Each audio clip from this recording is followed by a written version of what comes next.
What up, YouTube? It's your boy KT, man. Today we watching how Roberto Duran train, bro. This my film study for the day, bro. Like, I mainly take away just the mindset, the mentality, and the determination that these fighters have. And I try to implement that in my life, man. So let's see how a champion train, bro. Let's see how I actually like enjoy watching these videos a lot. Let's see what I can take away from him and put in mine. Weather's defense, before Pacquiao's lightning speed and global stardom, there was a man who trained like he was chasing a ghost and fought like he had something to prove to the devil himself. Roberto Duran wasn't just a boxer. Roberto Duran, hands of stone, man. The reason I know him from his fights from Sugar Ray Leonard and the No Mask fight. He was a storm in gloves. Every punch came with the weight of his past. He didn't train like other fighters. He trained like he was preparing for something darker, like he knew pain better than the rest. What made him hit so hard? Why did he fight with that kind of rage? And what kind of training turns a poor kid from Panama into one of the most feared men in boxing history? This isn't just about how Duran trained his body.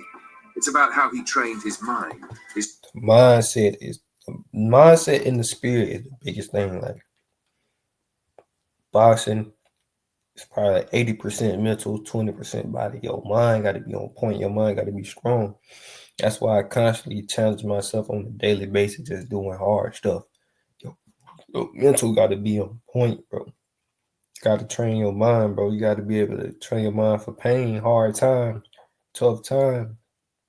You know, times for uncertainty, to keep going, to stay committed, even through uncertain times, man.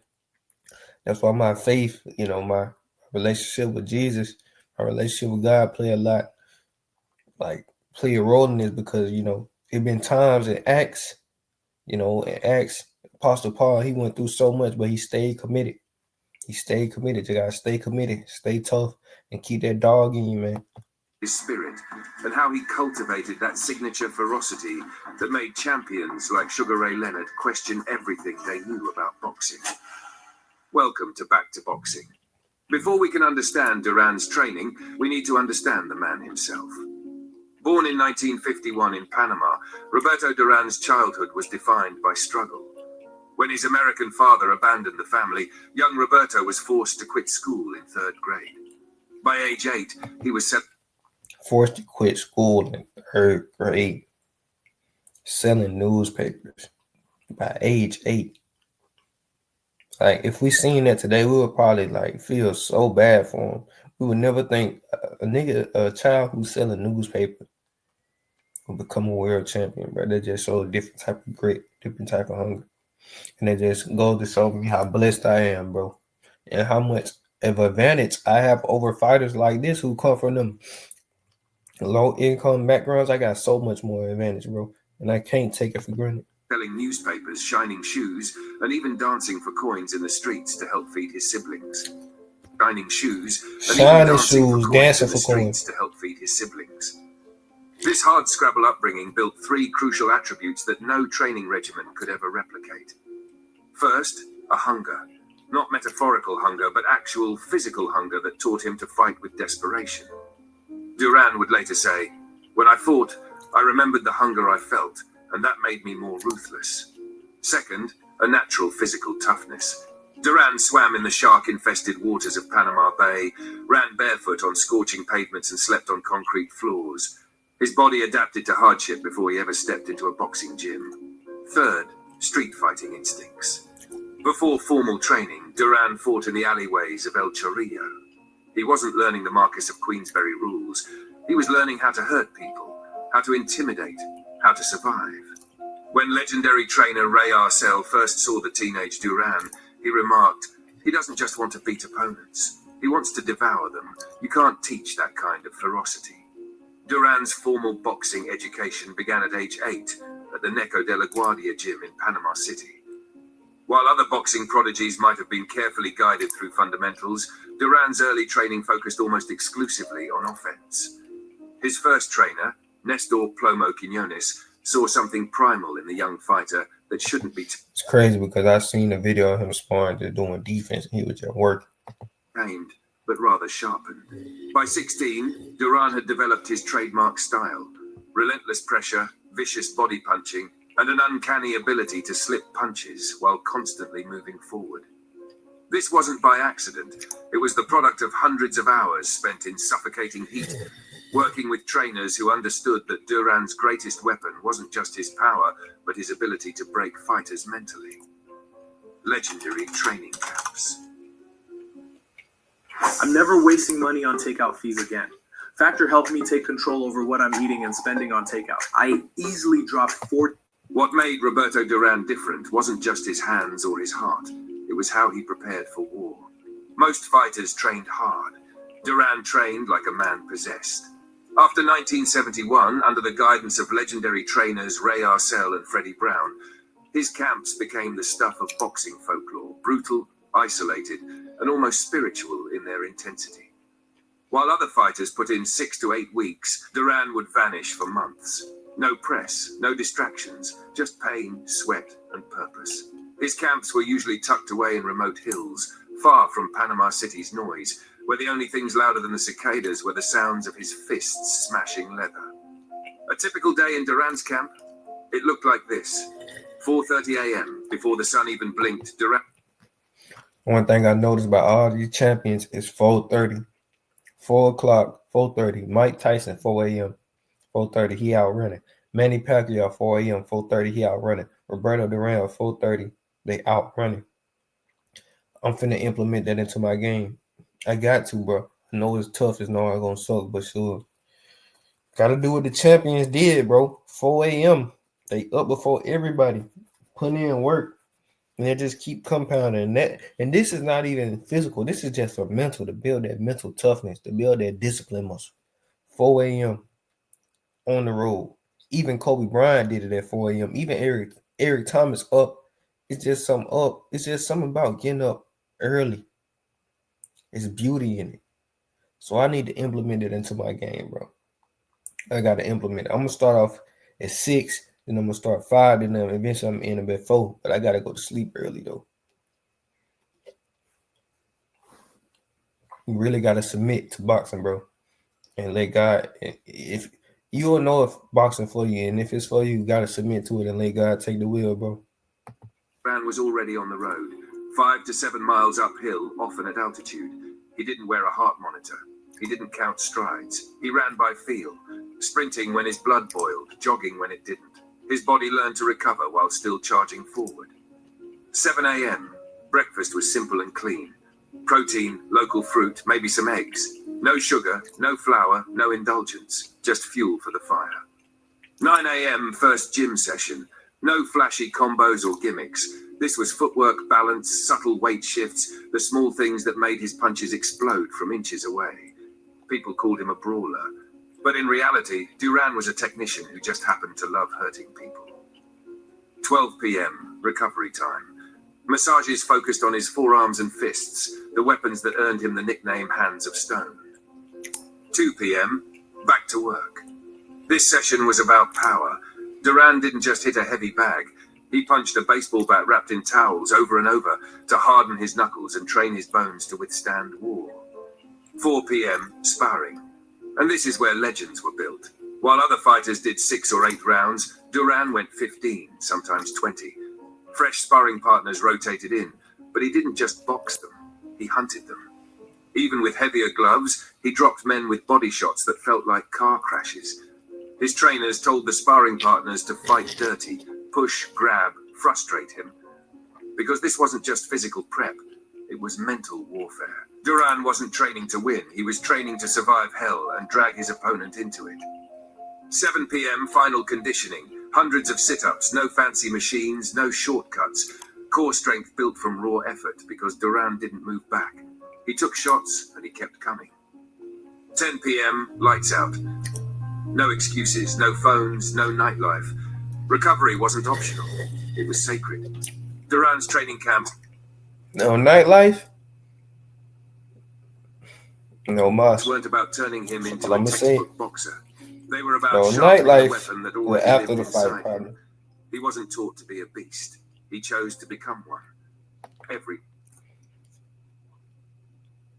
You can become a beast. It's just gonna take early mornings and just a bunch of discipline, bro. Single day. The mind of a predator. While Duran's physical training was exceptional, his psychological preparation was perhaps even more remarkable.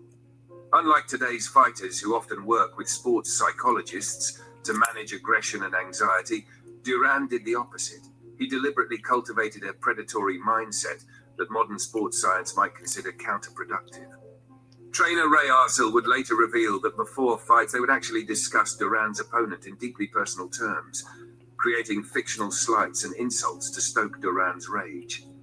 This wasn't just mind games for his opponents, it was psychological self-programming. Duran didn't visualize victory as many athletes do.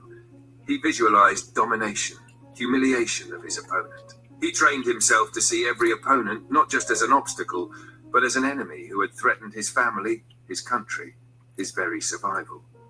This manifested most famously in his first fight against Sugar Ray Leonard in 1980, dubbed the Brawl in Montreal. For months during training, Duran consumed footage of Leonard's Olympic victory and subsequent rise to fame. He fixated on Leonard's charisma, his popularity with American audiences, his clean-cut image. By fight night, Duran had convinced himself that Leonard represented everything that had been denied to him as a poor kid from Panama. The result was one of boxing's most intimidating performances. Duran didn't just defeat Leonard, he bullied, battered, and psychologically broke the Olympic I'm reacting to that fight next. Champion. Nutritional approach. If there was one part of Roberto Duran's training that stirred the most debate and offered the biggest lessons, it was his approach to nutrition. One thing that I want y'all to know if y'all watching this, you can't be these fighters. Like, you can't, try to be Roberto Duran. It's only one Roberto Duran. So what you got to do is just take some of the things that he was doing and put it in your game, bro, and just still be your authentic self, bro. Be you. Do not try to be no other person, bro. You still got to be you at the end of the day, because God gave everybody their own unique gifts. Roberto Duran got unique gifts. He got a different upbringing, bro. So I can, take his training routine, but I can't be him. I can try to mimic, his routine, his mindset, but at the end of the day, I'm still me, bro. I'm me. I am who I am. So I can't become Roberto Duran. I can only become the best Kitoris. Fine. It's the only thing, bro. You can't be Roberto Duran. You still gonna be yourself at the end of the day, and that's who I gotta be. I gotta live my truth. I gotta be my authentic self. And with my authentic self, the more powerful, the more vibrant, the more genuine, the more attractive I become. Not attractive as in fate, but attractive just like toward opportunities, towards deals and stuff like that. Just the universe will start attracting abundance to me once I just become my real authentic self. But what I can take away from this is his disciplines. The time he woke up, the way he trained, the intensity and how he trained, I can take that. And that's what I'm gonna do. Like 4:30 a.m., I'm gonna take that. Sleeping at 10, I'm gonna take that away, and just that determination. I can take that. I can take the intangible things. You feel me? Unlike today's fighters who follow strict diets under the eye of professional nutritionists, Duran ate like a man of the people, because he was one. During training camps, he kept things simple and disciplined. Lean proteins like fish and chicken, rice and beans, and fresh tropical fruits native to Panama. Yeah, he didn't touch processed foods, not because of science, but because they weren't part of his cultural lifestyle. But when the fight was over, so was the discipline. Duran was infamous for blowing up between bouts, sometimes gaining 30 to 40 pounds. See, like that, I'm not going to be doing it. He lived large, partied hard, and paid for it during training camps that became brutal, weight-cutting marathons. The most damaging example came before his 1980 rematch with Sugar Ray Leonard. After weeks of celebrating his first victory, he had to shed nearly 40 pounds in less than 2 months. His methods were old school and dangerous. Plastic suits, starvation, diuretics. Sugar Ray Leonard set him up that fight, I ain't gonna lie. He blew up and Sugar Ray stayed training. He caught him. Respect to Roberto Duran for accepting that fight. Most people, when they said it. And dehydration. By fight night, he looked ready, but he wasn't. The Duran who stepped into the ring that night was exhausted before the first round began. That fight ended with the infamous no mas. Duran's nutritional roller coaster became a cautionary tale, a model of what not to do. But here's the scary part. Despite all of it, he still beat legends. Still made history. That's how tough, raw, and freakishly gifted Roberto Duran truly was. Hand conditioning and power development. Roberto Duran's legendary punching power was no accident. It was forged through unconventional training methods that transformed his hands into formidable weapons. Unlike many boxers who battled chronic hand injuries over time, Duran's fists only grew tougher, a testament to his meticulous conditioning regimen. Every day, he soaked his hands in a mixture of salt water and vinegar to toughen the skin and minimize swelling, a simple yet effective technique. He also massaged them with a special liniment crafted from herbs found in Panama's rainforest. He also massaged to toughen the skin. Every day, he soaked his hands in a mixture of salt water and vinegar to toughen I'm gonna do that. Salt water and vinegar. The skin and minimize swelling, a simple yet effective technique. He also massaged them with a special liniment crafted from herbs found in Panama's rainforests, a traditional remedy said to be handed down from indigenous fighters of old. Controversially, Duran swore by knuckle push-ups performed on rough concrete floors, a practice many trainers warn against, but one he credited for his extraordinary hand durability. He also punched rope-wrapped tree trunks, gradually increasing the hardness of his target to further condition his fists. Beyond hand conditioning, Duran's training focused heavily on developing explosive punching power. He emphasized rotational strength over linear force, dedicating 3 shocking reasons why butter belongs in your smoothie. The reason butter is called butter is because of the bacteria.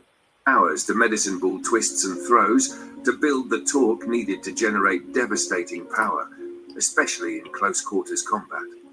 His obsession with perfecting his signature uppercut led him to train with a harness that restricted arm extension, forcing him to throw thousands of short, precise punches to master delivering maximum force in minimal space.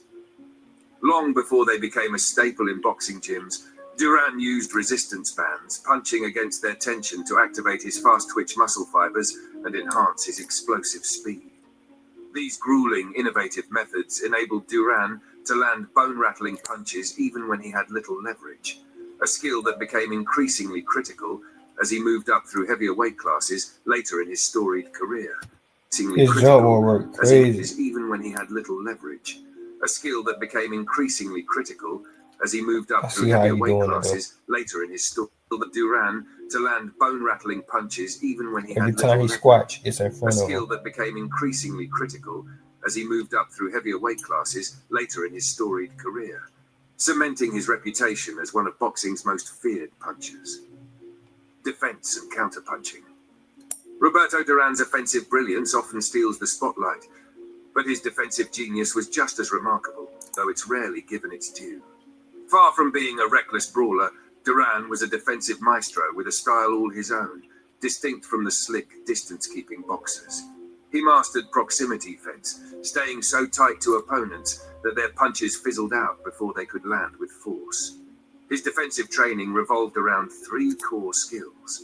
First, his head movement was honed through hours on a speed bag set at varying heights, not for rhythm, like most fighters, but to perfect the subtle slips and dips that made him a ghost to hit cleanly.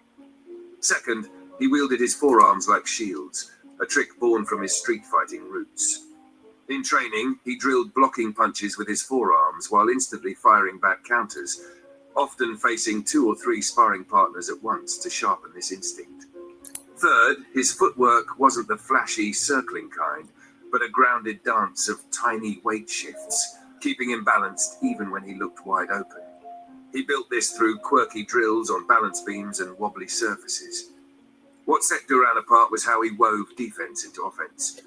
He never practiced dodging without striking back. Every slip or block flowed into a counter, as if safety and attack were one and the same. This seamless blend shone brightest against bigger foes like Iran Barkley, where despite his smaller frame, Duran's defensive savvy let him dictate distance and timing, taming naturally larger fighters with ease. Legacy and lessons. Roberto Duran's training methods represent both timeless wisdom and cautionary tales for today's fighters. The wisdom lies in his commitment to specificity, training that directly translated to his fighting style rather than generic boxing exercises. His integration of offense and defense, his focus on practical power development rather than gym strength, and his psychological preparation remain valuable blueprints. The cautions are equally clear. His nutritional approach and weight management would undermine any modern fighter's career. His hand conditioning methods carried injury risks that fighters with longer career prospects simply can't afford to take. What's most remarkable about Duran isn't just his peak, but his longevity. Despite his training and lifestyle flaws, he remained competitive at the world level for almost 30 years, with his last world championship coming at age 37. This speaks to an intangible quality that perhaps remains the most important lesson from Duran's career, an absolute love for fighting itself. Through all the training methods, all the championships, all the weight classes, what sustained Duran was a genuine passion for combat that no amount of training can instill. As Ray Arcel once said, "I can teach a fighter how to box. I can't teach him how to want it." Roberto wanted it more than anyone I've ever seen. Roberto Duran's hands may have been made of stone, but his heart, that was pure fire. A fire that still burns as an inspiration to fighters around the world who understand that true greatness requires more than talent, more than technique, more than training. It requires the spirit that turned a hungry kid from the streets of Panama into one of boxing's immortals. Let me know what do you think about this in comments. Thank you for watching. Back to boxing. I love videos like this, bro. I'm actually finna comment and see if he got one of Sugar Ray Leonard.